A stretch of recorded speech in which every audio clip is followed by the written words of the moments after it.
Hello dear students, welcome you all. I hope you all will be fine. हम लोग new heading start कर रहे हैं and the name of heading is superposition principle. नाम से ही समझ में आ रहा होगा कि कोई इसमें चीज़ है वो दो बार निकाली जाएगी और उसको सुपर इम्पोज किया जाएगा, मिक्स किया जाएगा. तो यहाँ पे जो सुपर पोजिशन होगा वो इलेक्ट्रिक फील्ड का होगा, पोटेंशियल का होगा, ई का होगा, वी का होगा. पहले मैं शॉर्ट में थ्योरी कर दूं ब्रीफ आपको, इसके बाद में क्वेश्चंस पर बात कर लेंगे. बहुत सारे क्वेश्चन हैं, वीडियो थोड़ा लेंदी होगा, मीन्स ये वीडियो आपके लिए इम्पोर्टेंट है, काफ़ी ज़्यादा इम्पोर्टेंट है. आप पहले थ्योरी देख लो. क्या होता है कि हमारे पास यहाँ पर एक कोई चार्ज होता है और उससे आर दूरी पे एक पॉइंट होता है, वहाँ पे इलेक्ट्रिक फील्ड होती है, वहाँ पे पोटेंशियल होता है. इलेक्ट्रिक फील्ड का फॉर्मूला होता है k q by r square, potential का फॉर्मूला होता है के क्यू बाई आर. लेकिन ये जो हेडिंग है, ये हेडिंग रोल में तब आती है जब एक नहीं, एक से ज़्यादा मल्टीपल चार्जेस पिक्चर में आए. मान लो एक चार्ज Q1 है, एक और चार्ज है Q2 और कोई पॉइंट P यहाँ पे कहा जा रहा है कि इलेक्ट्रिक फील्ड निकालो, यहाँ पे कहा जा रहा है कि पोटेंशियल निकालो. तो फिर इस हेडिंग का रोल आएगा. ये हेडिंग क्या कहती है कि यहाँ पे आप इलेक्ट्रिक फील्ड निकालना चाहते हो, Q1 की वजह से निकालो, भूल जाओ कि Q2 है, फिर Q2 की वजह से निकालो, दैट टाइम भूल जाओ कि Q1 है, और फिर दोनों को जोड़ दो. यही सेम स्टोरी आपको पोटेंशियल के साथ करनी है. मीन्स अगर आपको इस पॉइंट पे नेट टोटल रिजल्टेंट पोटेंशियल निकालना है तो क्या करेंगे आप, यहाँ पर V1 निकालेंगे, यहाँ पे V2 निकालेंगे और जोड़ देंगे. V1 क्या है, V1 है V due to Q1 and obviously assume करते हुए कि Q2 यहाँ नहीं है. और V2 क्या है, V2 है V due to Q2 assume करते हुए कि Q1 नहीं है. जब आप किसी एक की वजह से पोटेंशियल निकाल रहे होंगे तो मान करके चल रहे होंगे कि दूसरे नहीं हैं, एंड फिर ऐसे करते जाओगे तो V1 V2 V3 सब निकलता जाएगा और फिर फाइनली आप इनको जोड़ दोगे. जोड़ने को ही सुपर इम्पोज करना बोला जाएगा. यही सेम स्टोरी आपने इलेक्ट्रिक फील्ड के साथ फॉलो करनी है. इलेक्ट्रिक फील्ड आप E1 निकालेंगे, it is because of Q1 assuming that Q2 is not there, and E2 निकालेंगे, E2 is electric field because of Q2 assuming that Q2 is not there, and फिर इसको जोड़ देंगे तो E बराबर E1 plus E2 आएगा. ये गलत है, ये रॉन्ग है. क्यों रॉन्ग है ये? इलेक्ट्रिक फील्ड और पोटेंशियल में बेसिक अंतर ये है कि इलेक्ट्रिक फील्ड तो वेक्टर क्वांटिटी है. जोड़ते वक्त आपको यहाँ पर ध्यान रखना है कि ये डायरेक्शन होती है E1 में, डायरेक्शन होती है E2 में, उसको इंक्लूड करके जोड़ेंगे तब जा करके आंसर सी आएगा. या तो मैथमेटिकली आप इसी इक्वेशन में सारी वैल्यूज पुट करके वेक्टर फॉर्म में जोड़ लें तो भी आंसर आएगा, या फिर आप यहाँ पर डायग्राम बनाएंगे तब आंसर आएगा. कुछ मैं आपको यहाँ पे अपनी तरफ से एग्जाम्पल बता देता हूँ ताकि आप सिचुएशन को समझ पाएँ. दो स्टैंडर्ड एग्जाम्पल होंगे. क्या होगा, दो चार्ज होंगे, एक प्लस क्यू होगा, दूसरा भी प्लस क्यू होगा. दूसरा एग्जाम्पल जो होगा वहाँ पे क्या होगा, एक प्लस क्यू होगा, दूसरा प्लस क्यू नहीं होगा, दूसरा माइनस क्यू होगा. ये दो स्टैंडर्ड क्लासरूम एग्जाम्पल्स हैं. इनको ही मैं पहले आपको बता दूं ताकि पिक्चर आपको क्लियर हो जाए.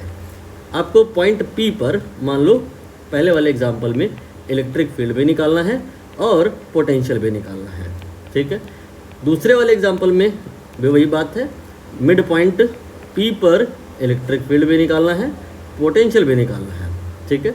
अब यहाँ पे आप डिस्टेंस देखो कि गिवन रहेगा, यहाँ पे A लिखा रहेगा, A से लेके M तक का, A से लेके P तक का दूरी, और P से लेके B तक का दूरी, ये भी A के ही बराबर होगा because P is mid point. And similarly A to P again ये A के बराबर है, and P to B again ये A के बराबर है. अब यहाँ पर पहले पोटेंशियल कर लो क्योंकि वो थोड़ा ईजी है, उसमें डायरेक्शन वगैरह का कोई इशू नहीं है.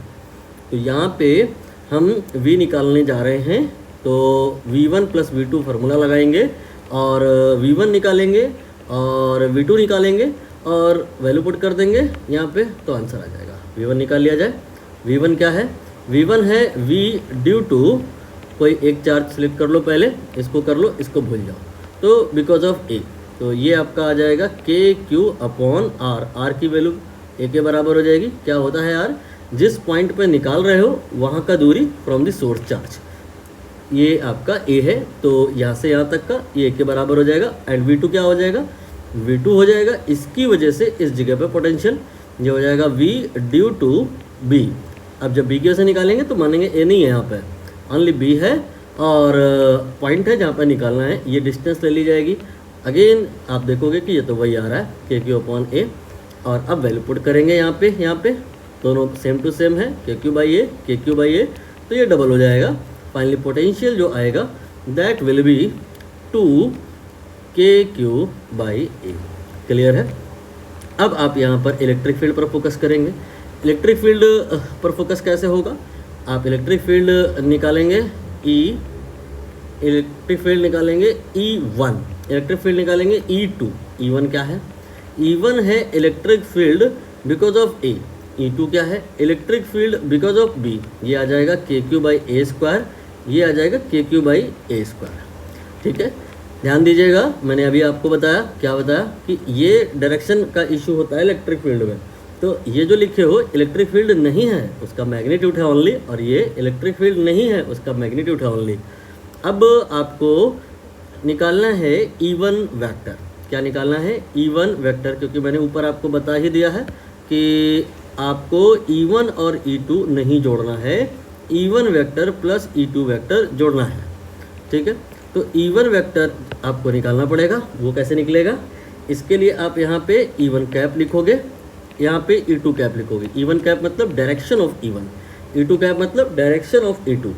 तो डायरेक्शन कैसे निकालते हैं, if charge is positive direction is opposite, sorry away from the charge. इस वजह से ए की वजह से P पॉइंट पर डायरेक्शन क्या आएगी इलेक्ट्रिक फील्ड की, चार्ज से दूर अवे। ये जो एरो बना है आई कैप को रिप्रेजेंट कर रहा है, ये आई कैप हो गया। अब E2 कैप निकालिए। E2 क्या है, E2 कैप क्या है, इस चार्ज की वजह से इस पॉइंट पे डायरेक्शन, चार्ज पॉजिटिव है, away from the charge, charge से दूर जाइए, माइनस आई कैप बोलते हैं इसको। अब आप यहाँ पे E1 वेक्टर निकालिए। E1 वेक्टर निकालेंगे तो इसके लिए E1 magnitude multiplied by direction, तो ये आ जाएगा k q upon a square then i cap, and इसके बाद E2 निकालेंगे, E2 वेक्टर निकालेंगे तो E2 इंटू E2 कैप आ जाएगा।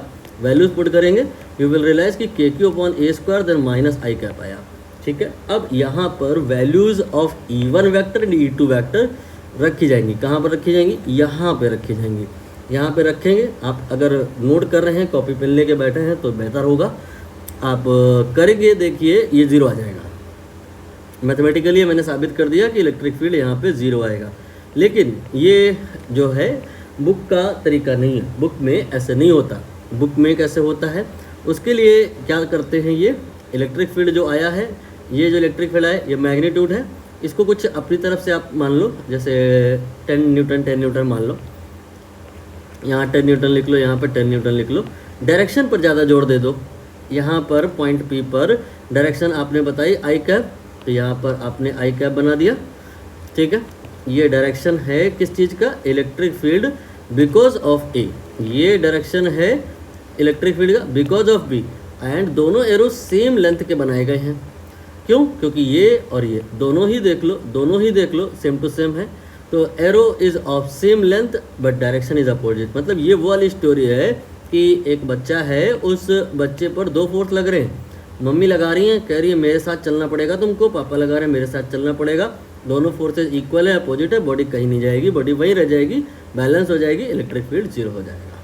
ठीक है, ये इलेक्ट्रिक फील्ड आपने निकाला, पोटेंशियल आपने निकाला। now यहाँ पे देखिए, यहाँ पे आप पॉइंट P पर अगर जो काम ऊपर किए थे, पहले पोटेंशियल का काम कर लो। चलो V बराबर V1 प्लस V2 लिखेंगे। ठीक है, V बराबर V1 प्लस V2 लिखेंगे। V1 V2 निकालिए। आपको मैंने प्रीवियस सेशंस में ये सब बात अच्छे से बता रखी है कि V1 V2 या V निकालते टाइम पे हमको चार्ज विद मैग्नीट्यूड नहीं लेना होता है, चार्ज विद साइन लेना होता है। V1 होगा k q by are and V2 होगा k minus q by r. Plus minus का ध्यान रखेंगे, यहाँ पे Q प्लस के साथ आएगा कहाँ पे, जब इसकी वजह से यहाँ पोटेंशियल निकालेंगे तो प्लस क्यू लेंगे और इसके से निकालेंगे तो माइनस क्यू लेंगे। जबकि अगर इलेक्ट्रिक फील्ड निकाल रहे होंगे, यानी कि E1 और E2 निकाल रहे होंगे, तो चाहे प्लस क्यू हो चाहे माइनस क्यू हो, हमको कोई फ़र्क नहीं पड़ता। हम जो है ना क्या करेंगे, हम जो दोनों बार वही सेम टू सेम लिख लेंगे। तो यहाँ पर अब आप देखो V बराबर V1 प्लस V2 करेंगे, वैल्यू पुट करेंगे, देखेंगे कि ये तो जीरो आ गया, लेकिन इस बार ई जीरो नहीं आएगा। अब हम आई कैप माइनस आई कैप वाला मेथड नहीं ले रहे, डायरेक्शन डायरेक्ट हम डायग्राम में बना करके आंसर निकालेंगे। ये पॉजिटिव चार्ज है, away from the charge, direction of the electric field, I have made that. Now इसके बाद में माइनस क्यू की वजह से, ये माइनस क्यू है, इसकी वजह से चार्ज की तरफ ही डायरेक्शन होगी, चार्ज की ही तरफ, पी से चार्ज की तरफ जाना है, पी से चार्ज की तरफ ये हम चले गए। अब आपने नोटिस करना है, ये वो वाली स्टोरी है कि आप पे दो फोर्स लग रहे हैं, दोनों इक्वल हैं और अपोजिट नहीं है। अपोजिट नहीं है तो क्या होगा, यहाँ पे आप एक्सपीरियंस करोगे जीरो फोर्स नहीं, एक नेट फोर्स एक्सपीरियंस करोगे, that will be double of that. इसको और इसको डबल कर देंगे, 2kq by r square, that will be net electric field, you can say along forward direction या आई का, राइट। आर की जगह ए कर लेना, ये हमने आर की जगह ए लिखना है, हमने ए दिया था तो आप ए लोगे, आर दिया होगा आर लोगे। ये मैंने थ्योरी आपको कम्प्लीटली ब्रीफ कर दी है, इसके बियॉन्ड कुछ नहीं है, बाकी सब क्वेश्चन प्रैक्टिस है। इससे आप बहुत सारे असरसनिजन, सीधे साधे क्वेश्चन, टेढ़े मेढ़े क्वेश्चन सब क्रिएट कर सकते हो। फॉर एग्जांपल, बहुत सारे लोग ऐसे कहते हैं जहाँ इलेक्ट्रिक फील्ड जीरो होती है वहाँ पोटेंशियल भी जीरो होता है। बहुत सारे लोग ऐसा कहते हैं जहाँ पोटेंशियल जीरो होता है वहाँ इलेक्ट्रिक फील्ड भी जीरो होती है। आप नोटिस करोगे दोनों ही गलत है, बिकॉज पहले वाले एग्जाम्पल में आपने नोटिस किया यहाँ पे इलेक्ट्रिक फील्ड बैलेंस हो गई, वो जीरो हो गया, बट पोटेंशियल जीरो नहीं आया। दूसरे वाले एग्जाम्पल में आपने नोटिस किया पोटेंशियल जीरो हो गया लेकिन इलेक्ट्रिक फील्ड जीरो नहीं हुई। तो ये दोनों ही statement assertion reason true false वाले सेक्शन के लिए इंपॉर्टेंट है। E zero does not mean V zero, V zero does not mean E zero. कुछ क्वेश्चंस कर लेते हैं, चलिए पहला क्वेश्चन देखिए। पहला क्वेश्चन, अभी रुक जाओ, कुछ ऐसा क्वेश्चन ले जो थोड़ा आसान बैठ जाए। क्वेश्चन नंबर 12 देखते हैं, ये नंबर पे फोकस ना करिएगा, इस क्वेश्चन को देखना है। कह रहे हैं यहाँ पे दो पॉजिटिव चार्ज लेने हैं आपने, Q1 Q2, वो यहाँ पे और यहाँ पे हैं। What is the direction of electric force on negative charge placed at x, 0। ठीक है, आप यहाँ पर एक चार्ज Q1 ले लो, कहाँ पे है वो 0, एंड दूसरा चार्ज यहाँ ले लो, कहाँ पे है वो 0, है। तो एक्सेस बनाइए, ओनली एक्स एक्सेस बनाने की नीड होगी, नहीं ओनली वाई एक्सेस बनाने की नीड होगी, कारण ये आपका वाई कोऑर्डिनेट है जो है, एक्स कोऑर्डिनेट तो दोनों ही बार जीरो है, तो एक्स कोऑर्डिनेट हर जगह जब 0 0 चल रहा है तो एक्स एक्सेस हम बनाएंगे ही करेंगे, वाई एक्सेस सिर्फ बना लेते हैं। वाई एक्सेस में ये वाई बराबर 0 हो गया और ये वाई बराबर ए हो गया, प्लस ए कह सकते हो, और ये वाई बराबर -a हो गया। ठीक बात है भाई। अब यहाँ पर कह रहे हैं -a और +a, Q2 एंड Q1 इनकी पोजीशनिंग कर दीजिए। तो यहाँ पे मैंने Q1 रख दिया, यहाँ पे मैंने Q2 रख दिया। आगे देखते हैं क्या कहा इन्होंने, कह रहे हैं एट व्हाट डिस्टेंस, नहीं ये क्वेश्चन नहीं वाला है। What is the direction of electric force on a negative charge placed at x, 0। x, 0 मतलब अभी ये चार्ज जो है वो जो इन फ्यूचर आने वाला है, यहाँ पर x एक्सेस में कहीं पे है, यहाँ पे एक पॉइंट बनाइए P, यहाँ पे अभी कोई चार्ज नहीं है, ये जगह पे अभी कोई चार्ज नहीं, लेकिन आफ्टर ऑल एक चार्ज आएगा, बाद में आएगा, अभी नहीं। कौन सा आएगा, नेगेटिव चार्ज आएगा, तो उस पर फोर्स लगेगा, फील्ड फोर्स वगैरह किधर लगेगा ये बताना है। तो पहले हम आपको कई बार बता चुके हैं, फोर्स नहीं आता, पहले फील्ड आता है। तो फील्ड ये आपको हमने ऐसे बताया कि यहाँ पे मान लेते हैं दो लोग हैं जो परफ्यूम लगाए हुए हैं, ये हमने इन पे परफ्यूम डाल दिया, नमक छिड़क दिया, तो ये क्या करेंगे, स्मेल क्रिएट करेंगे। यहाँ पे स्मेल आएगी, यहाँ पे स्मेल आएगी, तो इस जगह पे जो स्मेल है वो स्मेल इवन तब भी है जब यहाँ उस स्मेल को एक्सपीरियंस करने के लिए कोई टेस्ट चार्ज अवेलेबल नहीं है, still smell is present, electric field is present even if there is no charge to experience that. अब यहाँ पे अगर कोई चार्ज भी होगा तो फिर क्या होगा कि उसको फोर्स लगेगा, उसकी बात बाद में करेंगे, पहले फील्ड की बात करेंगे। तो यहाँ पर आप इस चार्ज की वजह से यहाँ पर जो फील्ड है किधर होगी, अवे फ्रॉम द चार्ज। ये पॉइंट आप ए से पी की तरफ away from the point, away from the point ऐसे बना दोगे। This is the direction of the electric field because of A. Now what is because of B, B की वजह से इलेक्ट्रिक फील्ड किधर होगी, इसके लिए अगेन बी से away, away from the charge, ये हमने away from the charge field बना दी। ठीक है, अब आप देखो इस पॉइंट पी पर एक नहीं दो दो प्रकार की फील्ड हैं। एक तो ये वाली है भाई साहब जो बी ए से आ रही है, और एक आपकी ये वाली है जो कि बी से आ रही है। और इस जगह पे अब हम देखेंगे कि इन दोनों फील्ड का सुपरपोजिशन होने के बाद जो रिजल्टेंट आएगा वो किधर आएगा। इसके लिए हम बहुत सारे तरीके ले सकते हैं, जैसे कि कंपोनेंट वगैरह ज़्यादा आप फेमिलियर रहते हैं वैसे ही कर सकते हैं।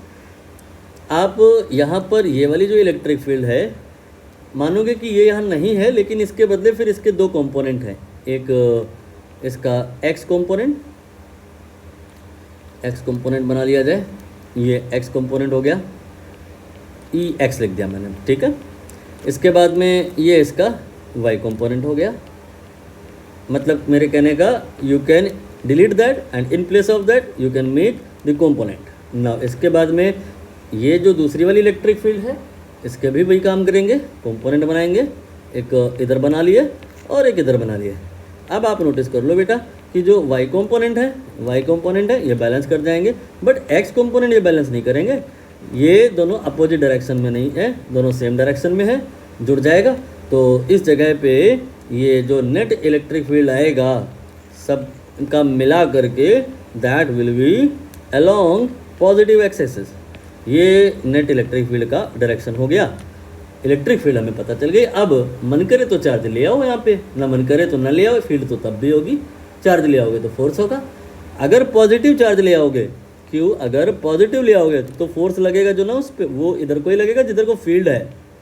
लेकिन अगर तुम चार्ज पॉजिटिव ना लाए, नेगेटिव लाए, तो फोर्स जो लगेगा वो उधर को नहीं लगेगा, वो अपोजिट लगेगा। आपने नोटिस किया फील्ड आई कैप में है, फोर्स आई कैप में भी हो सकता है, माइनस आई कैप में भी हो सकता है, डिपेंड करता है चार्ज पॉजिटिव है कि नेगेटिव। प्रश्न में कहा था कि नेगेटिव चार्ज लाना है सर जी, नेगेटिव चार्ज लाना है सर जी, नेगेटिव चार्ज लाए तो फोर्स इस पर माइनस आई कैप में लगेगा। ठीक है, एक यहाँ पे छोटा सा होमवर्क है, आपको बताना है टेस्ट चार्ज नेगेटिव नहीं लेते हैं क्यों। आप यहाँ से देख सकते हैं कि अगर नेगेटिव ले लेंगे कोई चार्ज को तो फिर क्या दिक्कत आ सकती है, फोर्स और फील्ड सेम डायरेक्शन में होगा या अपोजिट। इस तरह से आप सोच करके बताएंगे कि टेस्ट चार्ज नेगेटिव क्यों नहीं लिया जाता है। चलिए ये क्वेश्चन तो हो गया, आगे कोई दूसरा क्वेश्चन पकड़ लेते हैं, टिक करते जाएं जो उनसा होता जाए। ये वाला क्वेश्चन हमने कर लिया है। अब इसके बाद में चलिए इसको पढ़ के देखते हैं, शायद ये हो जाए। कह रहे हैं कि 2 point charges plus Q1 minus Q2 are placed r distance apart, obtain expression for the amount of work. नहीं, वर्क वाला चीज़ अभी इग्नोर करना है, थोड़ी देर में बता रहा हूँ मैं। इसको रीड करते हैं। 2 आइडेंटिकल चार्जेस यहाँ पे और यहाँ पे, is there a point on the line joining them at which electric field is 0। हाँ ये पॉसिबल है, अभी आप कर पाएंगे इसको। ये लीजिए, आपने 2 चार्ज लेने हैं, ये 0 0 है, ये A 0 है। एक चार्ज यहाँ लेना है और एक चार्ज यहाँ लेना है, दोनों सेम टू सेम है। कह रहे हैं is there a point on the line joining them at which electric field 0। तो अभी हमने आपको 2 एग्जांपल दिए, एक में प्लस क्यू एक में माइनस क्यू, एक बार दोनों प्लस प्लस। तो जब दोनों प्लस प्लस लिए थे, मिड पॉइंट में आपने निकाला था, देखा था क्या कि वहाँ पे इलेक्ट्रिक फील्ड बैलेंस हो गई थी। तो इसका आंसर है yes and mid point. Question एक बार फिर से देख लो, is there a point on the line joining them at which electric field 0। Hindi मतलब क्या है कि क्या कोई ऐसा पॉइंट है जहाँ पे इलेक्ट्रिक फील्ड 0 होगी। आंसर है हाँ, मिड पॉइंट पे होगी। अब इसके बाद कह रहे हैं is there a point on the line joining at which electric potential is 0। Answer है नो।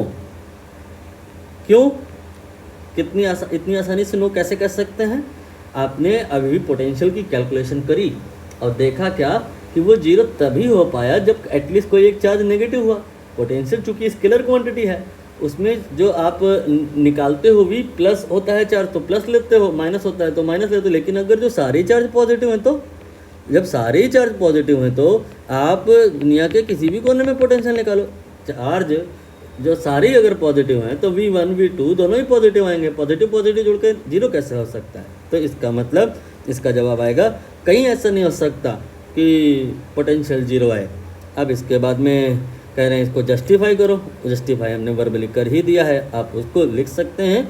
अगर थ्योरेटिकली आ रहा है, डिपेंड करता है कितने नंबर का आ रहा है, ज़्यादा नंबर का है तो लंबा चौड़ा ज्ञान दे दीजिएगा, नहीं थोड़ा सा दे दीजिएगा। अब कह रहे हैं state the significance of negative value of the ये पोटेंशियल एनर्जी वाला पार्ट है, मैं इसको अभी स्टार मार्क कर रहा हूँ। थ्योरी अभी मैंने इसकी नहीं कवर की है इसलिए मैं इग्नोर कर रहा हूँ। ये आपका यहाँ पे कवर हो गया है, ये कवर हो गया है, ये कवर हो गया है। अब 19 नंबर एक बार रीड आउट करते हैं, शायद ये वाला हो जाए। Two positive charges of values q and 4q separated by distance d, at what distance q along the line joining two charges the net electric field zero. Hindi तात्पर्य क्या है कि हमारे पास में दो चार्ज हैं, दोनों बराबर नहीं है, दोनों q नहीं है, एक q है तो दूसरा 4q है। कह रहे हैं बताओ क्या ऐसा कहीं होएगा कि इलेक्ट्रिक फील्ड जीरो हो? क्योंकि अगर एक चार्ज q था, दूसरा चार्ज वो भी q था, तो मिड पॉइंट पे आप देखे थे कि दोनों का फील्ड बैलेंस हो गया था और वो जीरो हो गया था। लेकिन यहाँ पे तो दोनों चार्ज बराबर ही नहीं है, एक q है एक 4q है, तो फिर मिड पॉइंट पे तो बात नहीं बनेगी। क्यों? क्योंकि इसका फील्ड आई एग्री कि अवे फ्रॉम द चार्ज आएगा तो इधर आएगा, ठीक है, और इसका जो फील्ड आएगा अवे फ्रॉम द चार्ज तो माइनस आई कैप में आएगा। लेकिन आपने एक चीज़ नोटिस की, मैंने जो बी का फील्ड बनाया है वो बड़ा बनाया है, क्यों? क्योंकि वो चार्ज ज़्यादा है, इसलिए यहाँ पर अपोजिट तो हैं ये वेक्टर बट इक्वल नहीं है, सो कैंसिल नहीं हो पाएगा, फील्ड जीरो नहीं हो पाएगा। तो मिड पॉइंट पे निस्संदेह फील्ड जीरो नहीं हो सकती है। लेकिन क्या कहीं हो ही नहीं सकती है? Think very carefully. If you move some right, अगर आप थोड़ा सा राइट में हो जाओ, बड़े वाले चार्ज से थोड़ा दूर खिसक लो, वैसे भी दुनिया जानती है आप अगर चाहते हो कि अगले के पास में चार्ज ज़्यादा है या अगला ज़्यादा स्मेल मार रहा है या ज़्यादा बास मार रहा है, उससे दूर रहो तो स्मेल आपको कम मिलेगी। यहाँ पे जीरो ना होने के पीछे का रीज़न ये था कि इसका इफेक्ट बी का ज़्यादा है, more smell, more electric field, so better will be not to go close to 4q। अगर आप 4q की तरफ मूव किए और सोच रहे हो कि आप यहाँ पे बैलेंस बना लोगे इसके और इसके बीच में, तो नहीं। अगर आप इस पॉइंट से राइट में जा करके फील्ड निकालोगे तो ये वाला वेक्टर बड़ा है पहले ही, अब और बड़ा हो जाएगा। तो आपको यहाँ से एक रफ एस्टिमेट मिला कि आपने जो शिफ्टिंग करनी है मिड पॉइंट से लिटिल बिट लेफ्ट को करनी है। आपने लेफ्ट को कर ली, अब ये डिस्टेंस x1 मान लो और ये डिस्टेंस x2 मान लो। यहाँ पर ये a है, ये b है, ये q है, ये 4q है, और मैं कह रहा हूँ कि ये ऐसा कोई पॉइंट है जहाँ पे इलेक्ट्रिक फील्ड जीरो है। तो इसका मतलब क्या है कि इलेक्ट्रिक फील्ड जो ए की वजह से आया है वही बी की वजह से आया होगा, मैग्नीट्यूड में तो बराबर ही आया होगा, डायरेक्शन में अपोजिट आया होगा, तभी यहाँ पे इलेक्ट्रिक फील्ड जीरो हुई है। मतलब आपको कुछ ना करना, बस इलेक्ट्रिक फील्ड निकालना है यहाँ पे। बिकॉज ऑफ ए मैंने कहा ये ई ए है, बिकॉज ऑफ बी मैंने कहा ये ई बी है, और इनको बराबर कर देना है। ई ए होगा k q upon r square, r की जगह आपने इस पॉइंट पर electric field because of this निकालना है तो x1 कर देना, एंड ई बी होगा because of this at that point, इसको x2 कर देना, तो ये हो जाएगा के क्यू, क्यू की जगह 4q लिया जाएगा डिवाइडेड बाई x2 स्क्वायर, ठीक है। अब दोनों को आपने बराबर करना है, k then 4q divided by x2 square will be equal to k then q then x1 square. Now cut पीट करिए, काट पीट जब आप कर लेंगे तो यहाँ पे आएगा 4x1 square will be equal to x2 square, square root लेंगे तो 2x1 बराबर x2 आएगा, ठीक है। अब अगर इन केस, जैसे शायद इस क्वेश्चन में दिया है, हाँ दिया है, ये डिस्टेंस दिया है कि ये जो दोनों चार्ज है ना, ये और ये के बीच की जो कुल टोटल जो दूरी है वो d के बराबर है, ये दूरी d के बराबर है। बताना है कि मालिक कौन ऐसा पॉइंट है जहाँ पे इलेक्ट्रिक फील्ड जीरो है, तो ये x1 है, ये x2 है, x1 प्लस x2, तो आपको समझ आ रहा है ना कि कितने के बराबर होगा, x1 प्लस x2 d के बराबर होगा। और मीनवाइल आप कह रहे हो कि ना 2x1 x2 के भी बराबर होगा, तो जहाँ x2 लिखा है, जहाँ x2 लिखा है वहाँ 2x1 लिख दो। तो x1 और 2x1 बराबर d, तो 3x1 बराबर d, तो x1 बराबर d/3 आ गया। और x2 निकालोगे तो ट्वाइस ऑफ दैट 2d/3 आएगा। मतलब ये है कि यहाँ से x1 यानी कि d/3 और यहाँ से 2d/3 पर ऐसा होगा, कैसा होगा कि फील्ड जो ये प्रोड्यूस करेगा वही ये प्रोड्यूस करेगा, इसकी इधर होगी, इसकी इधर होगी, बैलेंस हो जाएगा, नेट फील्ड 0 हो जाएगी। ये क्वेश्चन भी समाप्त हुआ। क्या पूछा था? Eight what distance from Q पूछा था ना, मतलब ये x1 पूछना चाह रहे थे और उसकी वैल्यू d/3 के बराबर हो गई। ये हो गया। अब और कोई क्वेश्चन पकड़ लिया जाए जिसमें ज़्यादा झाम ना हो, रीड करके देखना पड़ेगा। 2 पॉइंट चार्ज, ये वाला 2 पॉइंट चार्ज, ये एंड ये 1 meter in air at point joining charge electric field intensity 0। ये वही क्वेश्चन है, मुझे नहीं लगता बताने की ज़रूरत है। अब यहाँ पर मैं आंसर डायरेक्टली लिख देता हूँ। ये 4Q है।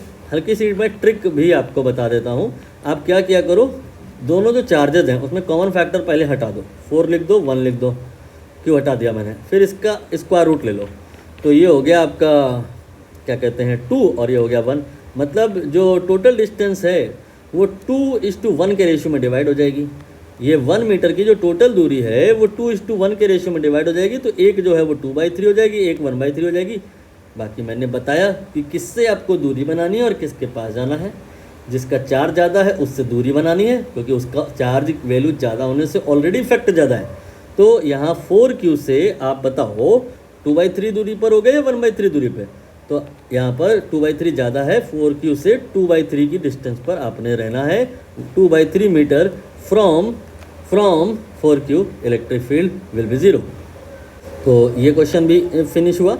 अब यहाँ पे कुछ और अगर किया जा सके क्वेश्चन तो वो भी पकड़ लेते हैं। ये कह रहे हैं 2 पॉइंट चार्ज Q1 और Q2 distance r obtain expression. ये वर्क वाला नहीं करना है अभी, इलेक्ट्रिक फील्ड वाला अगर कोई मिल जाए। इसको देखो 6Q - 8Q। हाँ, यहाँ पर ट्रायंगल वगैरह आ गया, इग्नोर करते हैं इसको भी। अब हम कब तक बचेंगे? Work and potential energy, kinetic energy, ये सब वाली कहानी भी बताने की कोशिश करते हैं। चलिए, तो यहाँ पर कोई एक क्वेश्चन रीड करिए। कह रहे हैं also calculate electrostatic potential energy of the system of charges. हमारे पास एक 4Q है और एक Q है और हमें निकालना है पोटेंशियल एनर्जी। ठीक है, let me explain again.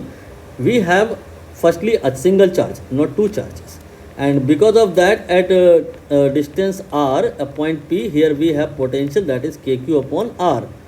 What is it mean? It means that if we have another charge which is not at P, which is at infinity, यहाँ पे है आपका कोई दूसरा चार्ज। कहाँ पे है? इन्फिनिटी पे। ये है इन्फिनिटी पे कोई दूसरा चार्ज और उसको आप ला रहे हो कहाँ पे? पॉइंट P पे। तो ऐसे नहीं ला पाओगे कि आप आराम से इसको खिसका लिए। ये जो है ना, ये पॉजिटिव चार्ज, अनलेस नहीं कोई कर रहा तो मानना ही पड़ेगा, इसको रिपल कर रहा है।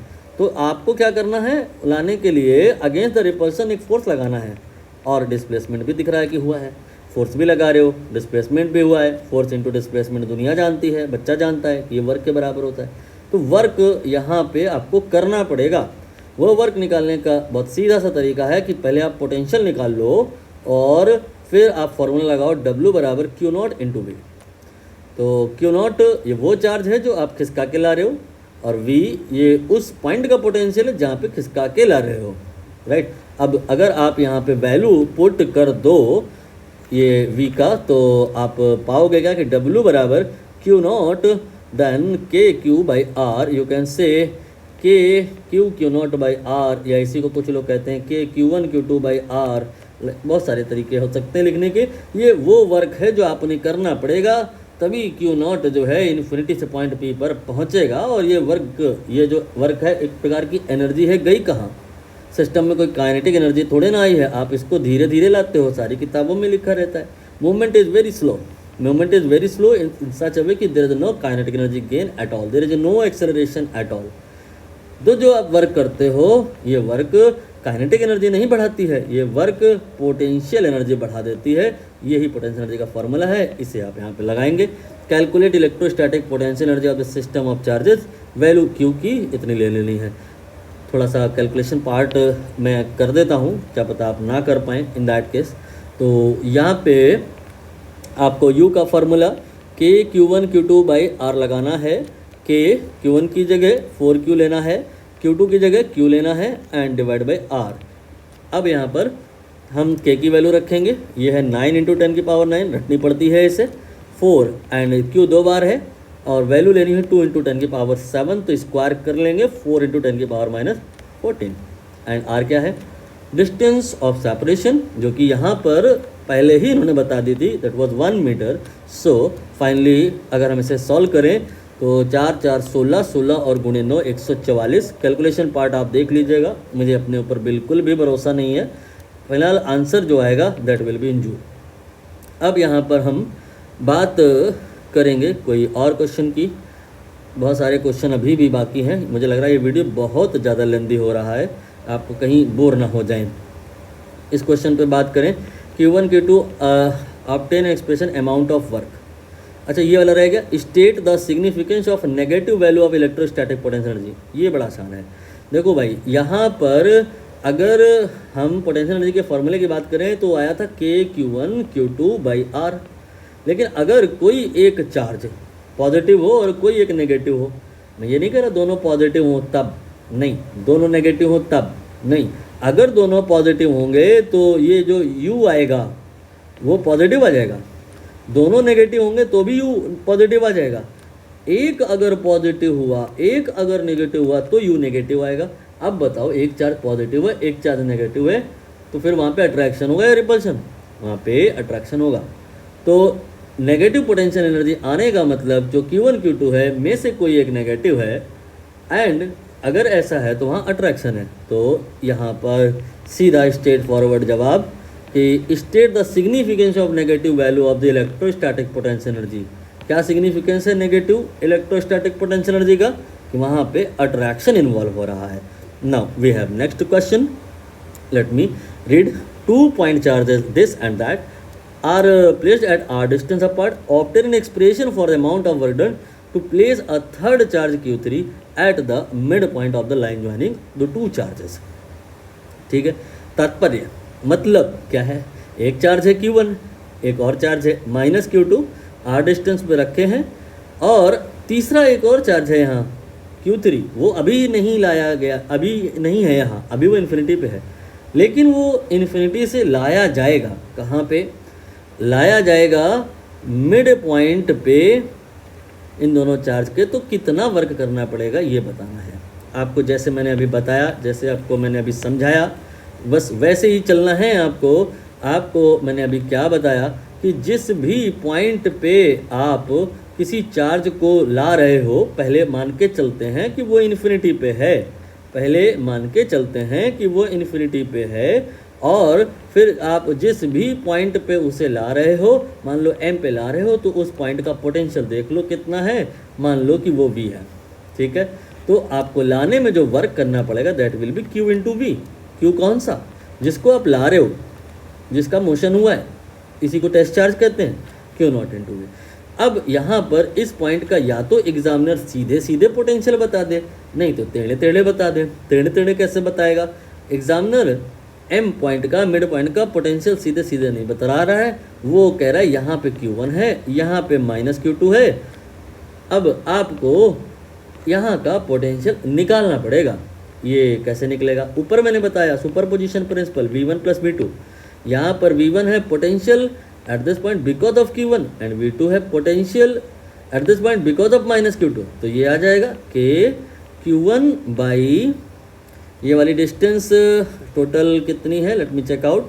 टोटल डिस्टेंस r है, टोटल डिस्टेंस r है, तो आप इस डिस्टेंस को r/2 बोलेंगे, इस डिस्टेंस को भी r/2 बोलेंगे। यहाँ r/2 लिखेंगे, ये V1 का वैल्यू हुआ है, और V2 का value K - Q2 divide by r/2। अगर आप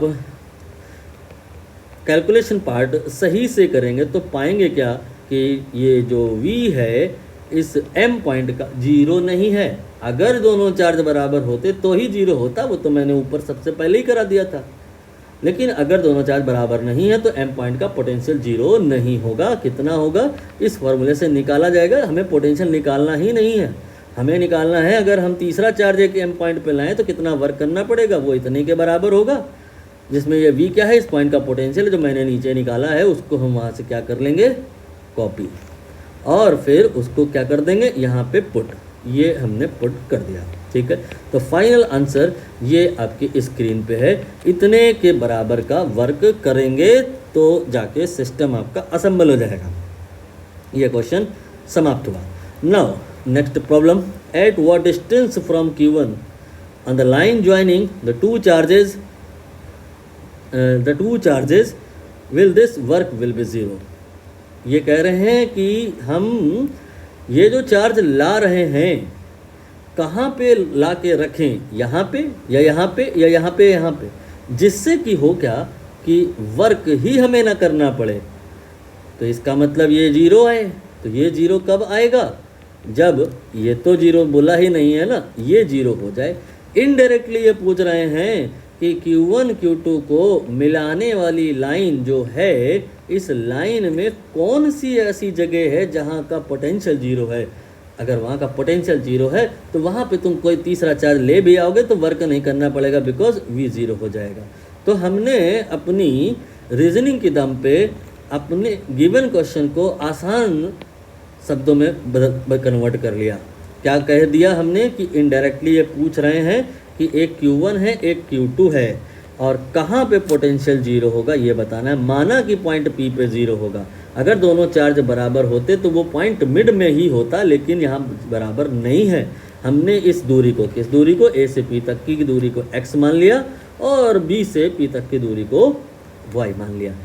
अब हम यहाँ पर V1 निकालेंगे, हम यहाँ पर V2 निकालेंगे। V1 है A की वजह से P पर पोटेंशियल KQ1/x हो जाएगा।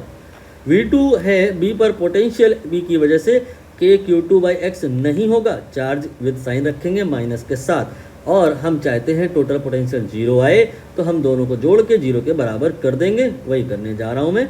ये मैंने यहाँ y रखना था, KQ1 minus KQ2 upon y।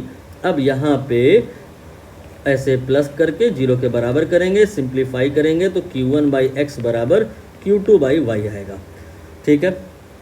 Question में और भी अगर कुछ गिवन है तो उसका यूज़ कर लिया जाए, अदरवाइज जो गिवन है उसके टर्म में निकालेंगे। ये लिखा हुआ है in terms of Q1 Q2 and R ही निकालना है। तो हम यहाँ पर ये जान गए, दोबारा से बना लेते हैं कि ये चार्ज Q1 है, ये चार्ज Q2 है। एक पॉइंट P जहाँ पे Q1/x बराबर Q2/x होगा का पोटेंशियल जीरो होगा, ठीक है। तो उस पॉइंट का दूरी कितना होगा, ये x है ये y है, x प्लस वाई कितना होगा, कुल टोटल जो डिस्टेंस है Q1 और माइनस Q2 के बीच का वो r के बराबर है। तो x plus y here is equal to r and Q1/x is equal to Q2/y. You have already calculated from these two equation. What you have to do? You have to calculate x, you have to calculate y. ये काम आपको खुद से करना है, मैं homework में दे रहा हूँ। नहीं हो पाता है तो आप पूछ लीजिएगा, हिंट मैं आपको दिए दे रहा हूँ। इस इक्वेशन से आप x की वैल्यू निकाल लेना, वो आएगा Q1y अपॉन Q2, और जो आएगी वैल्यू उसे आप यहाँ रख देना। सिंप्लीफाई करेंगे तो y आ जाएगा और y की वैल्यू यहाँ रख देंगे तो x आ जाएगा। अभी सिमिलर कुछ ऐसा हमने ऑलरेडी करा दिया है, रिपीट हो रहा है, इसलिए मैं नहीं करा रहा हूँ। नहीं हो पाता है तो आप पूछ सकते हैं, मना नहीं है।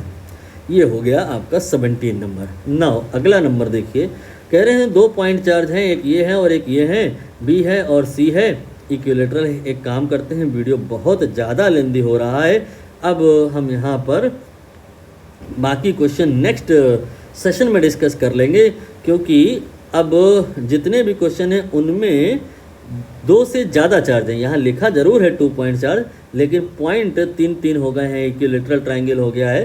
तो इस जगह पर एक डेलीमेयर बनाइए, एक लाइन बनाइए, यहाँ पे हमने पूर्ण विराम लिया है, और इसके बाद का जो क्वेश्चन प्रैक्टिस है वो अगले सेशन में कर लिया जाएगा।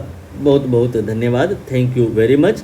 कुछ नहीं समझ में आया है, ऊंच नीच हो गई है, तो बार बार मैं बोल रहा हूँ, आपके पास में सारा मेरा पर्सनल डिटेल है, मेरी कुंडली है, आप संपर्क कर सकते हैं।